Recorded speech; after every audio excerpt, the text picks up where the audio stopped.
પ્રાણીના અને પક્ષીના અંગોની ગણતરી કરવાની છે, બરાબર?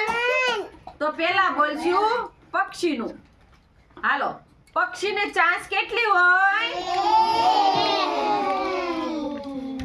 પછી પક્ષીને પાંખ કેટલી હોય? પક્ષીને પગ કેટલા હોય? પછી પક્ષીને આંખ કેટલી હોય? બરાબર ને? આ આપણે બોલ્યા પક્ષી વિશે. હવે આપણે પ્રાણી વિશે બોલવાનું છે. પ્રાણીમાં ગાયને શિંગડા કેટલા હોય?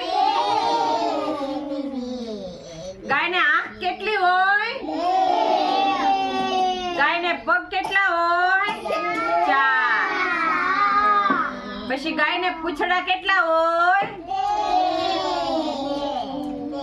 ગાયને મોઢા કેટલા હોય?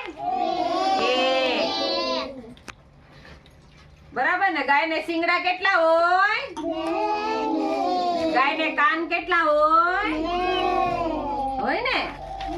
તો તમને ખબર પડી ને પક્ષીમાં ના અંગોની અને પ્રાણીના અંગોની. તમને ગણતરી ખબર પડી ને અંગોની? સરસ, લ્યો.